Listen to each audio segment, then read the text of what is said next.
गए थे lastly section D. शुरू से इसको डिस्कस करते हैं case based questions. Question number 11, read the given text and answer the following question. What did Kishanji mean by an alternative political formation? The question came up in a conversation between Sudha, Karuna, Shaheen and Gracie. All four women had led very powerful people's movement in different parts of the country. They were meeting in a village in Odisha away from their day-to-day struggles to think afresh the future of people's movement. The discussion naturally turned to Kishenji, who was regarded as a friend, political philosopher and moral guide by all the movements group in the country. He had argued that people's movements should embrace politics openly. His argument was simple yet powerful. Movement focused on a single issue are suitable as long as we wish to achieve limited changes in a particular aspect of life. But if we wish to bring about a fundamental social transformation or basic change even in one aspect of life, we would need a political organization. People's movement must establish a new political formation to act as a moral force in politics. This was an urgent task, he said, because all the existing political parties had become irrelevant for social transformation. But Kisenji never clarified what that organization will be.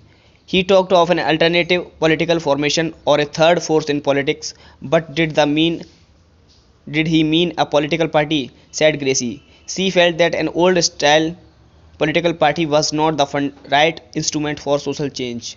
इस पर question first आपसे पूछा गया है, in what veg do movements exert influence on politics?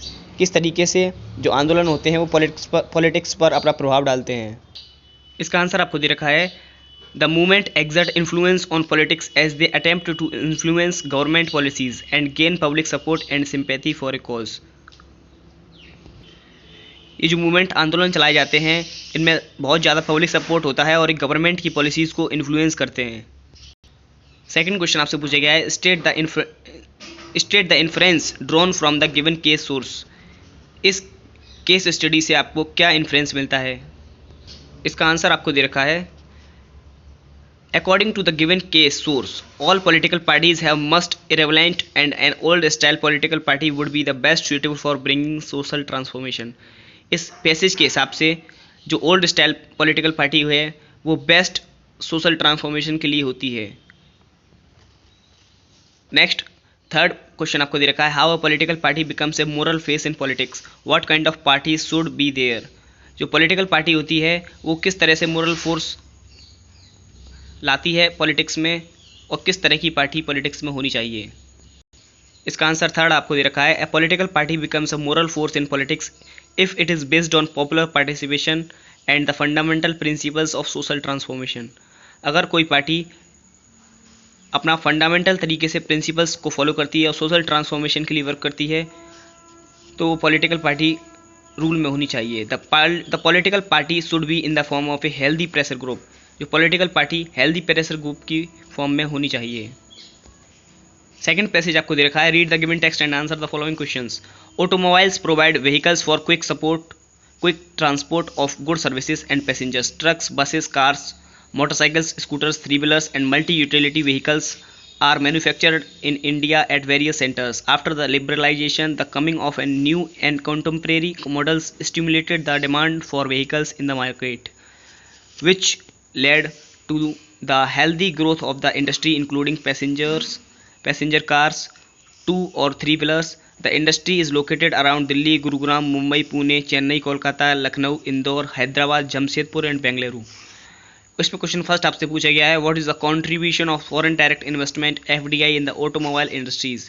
FDI का foreign direct investment का क्या contribution सहयोग होता है, क्या योगदान होता है ऑटोमोबाइल इंडस्ट्री में? इसका आंसर आपको दे रखा है, foreign direct investment FDI has brought in new technology and aligned the industry with the global developments. Thus, the introduction of new technology in this sector, Indian industries are now capable to compete at the global level.